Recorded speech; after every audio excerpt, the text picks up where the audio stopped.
NEXUS5 includes a sophisticated arpeggiator that generates melodic patterns from sustained notes. Each layer can even have its own unique arpeggiator patterns playing simultaneously. Here I've got a simple initialized saw wave playing a chord, and I'm just going to adjust the filter.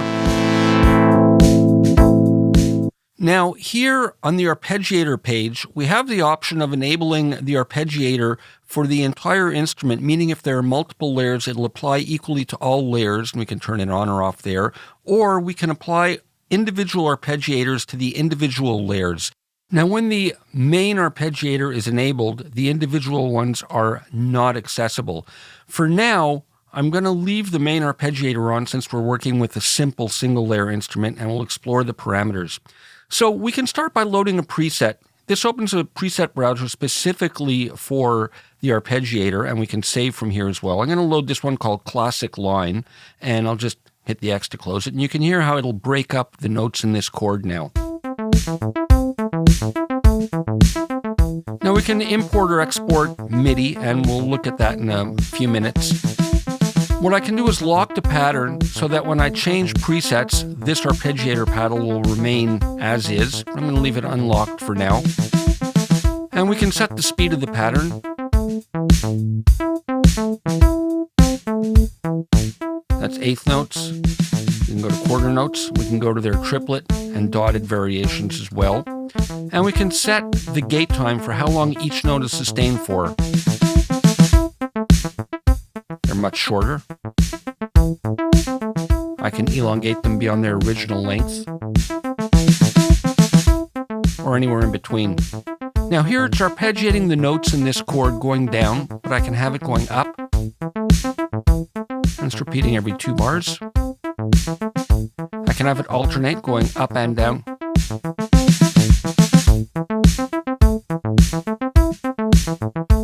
Or the order they're played in. Random order, which is interesting. Polyphonic, where it's playing the entire chord for each note of this rhythm.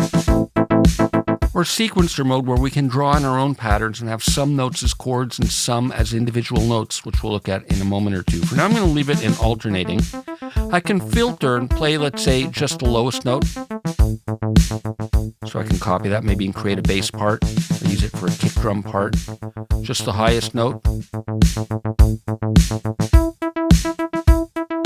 The first note played, last note played, or set it to a fixed note. Useful for triggering drum loops or other percussive elements. I'm going to go back to none, and it'll alternate the order of the notes.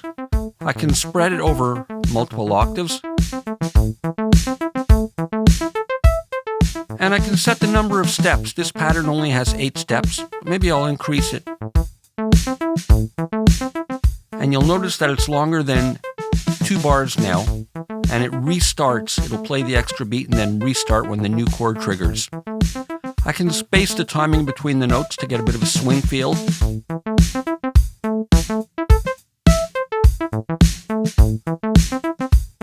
And when we're in the polyphonic mode, we can strum the chords.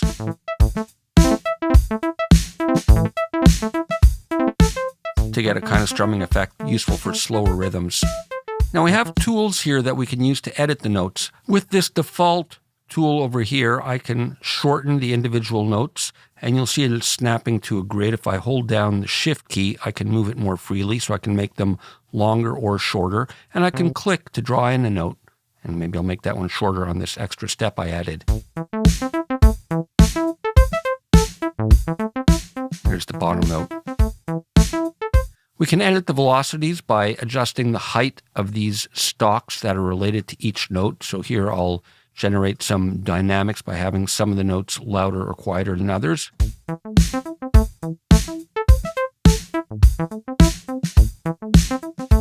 And I can use this to transpose notes, and it'll transpose it by the number of semitones we see there. And I can also, with the selected note, use the arrow keys. That'll bring it down by steps. And if I add Shift, it'll jump up an octave. And I'll go shift with the down arrow to bring it down an octave.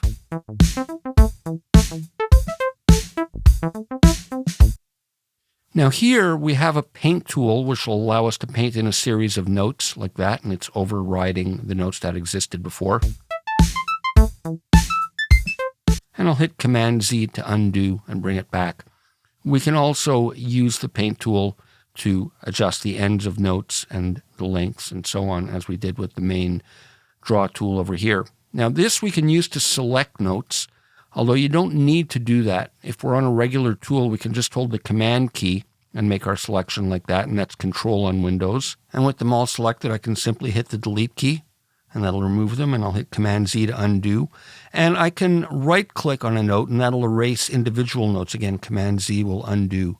Now I can click to select a note, and then Shift-click to make non-contiguous selections. So with them both selected, maybe I want to move them both up or down like that. And again, I'll just hit Command Z to undo. And another thing we can do, little tip with the paint tool, when we're painting in a series of notes, we can hold down the Shift key and then switch pitches. And again, I'll hit a series of Command Z to undo.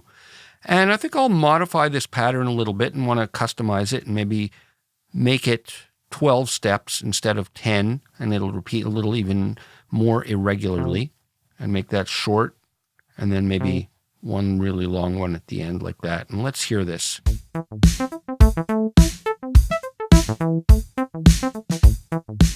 And again, you'll see it jumping back every 2 bars when the chord starts. Now we can zoom using these buttons over here, and we have that to zoom to fit the display, but we can also use the scroll wheel on Mac with Command key, and on Windows, that's with the Control key, and that'll zoom like that, and you can add Shift to zoom vertically. And we can also use the letters G and H on our computer keyboards to zoom horizontally. Now here I've modified this preset. I've added these extra steps, added a bit of swing, changed some of the velocities, added some notes and so on. And maybe I want to save it to reuse it. So I'm going to click this preset browser button to open. And here I've appended the name with my initials EK, and I can just hit save. And there I see I've got this that I can easily recall. And there's my original version. One of these, I'll double click there, and that's the original, now that one. And you can also always use the arrow keys on your keyboard to scroll through these quickly. And if you make some changes, maybe I decide I don't want that note transposed, I can just hit save and it'll ask me if I want to overwrite the preset. In this case, I didn't change anything, but that'll update your preset. Here I've got the pattern playing, and I've added some reverb. And I've also added a second layer. And the second layer has got an FM sound, and they're playing together right now. But maybe I want to arpeggiate them separately. I'm going to go back to the Arpeggiator page, and on the main Arpeggiator, I can right-click and go Copy Arp. I'm going to stop it for a moment and turn that off. And then on the first layer, I'm going to right-click and go Paste Arp. And you'll notice that I can give it a name from here and reroute it from here as well. But we're just worried about pasting this in. And now I'm going to go here and paste this into the second layer as well, so they'll be playing the pattern together. And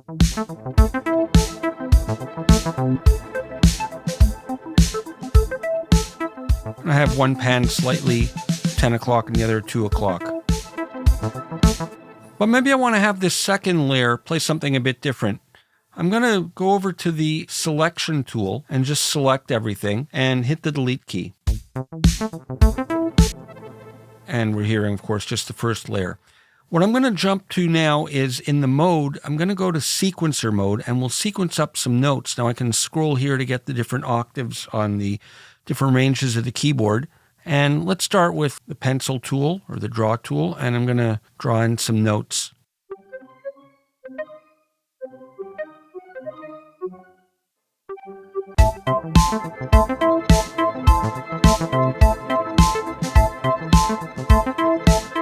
And of course I can change the number of steps and make it longer if I want, so they repeat irregularly. I'll add in one more note here. And I'll lower the velocity there.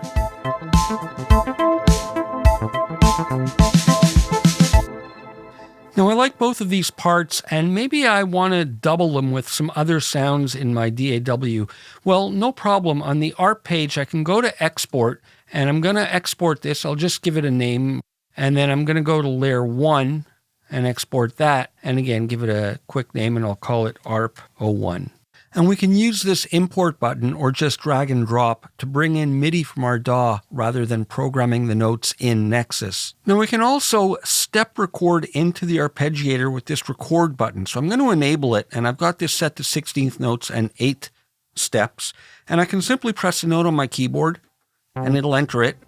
And if I sustain the note, it'll skip the step. So let's hear what this pattern sounds like.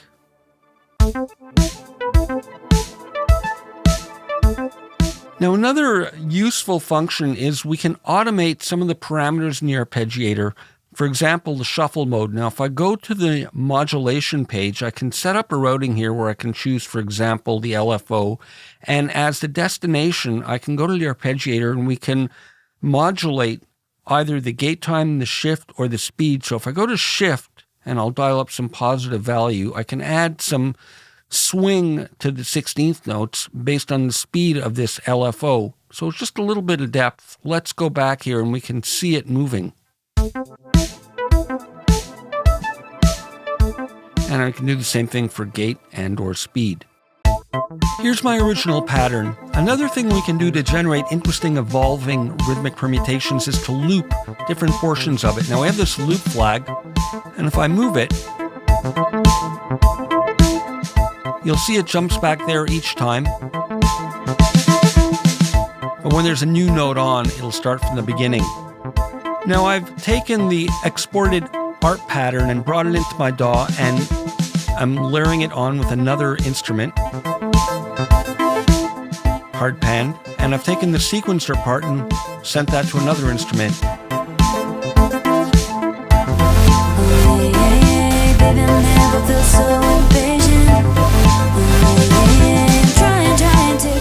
So those are some ideas on how you can get the most out of the arpeggiators in Nexus 5.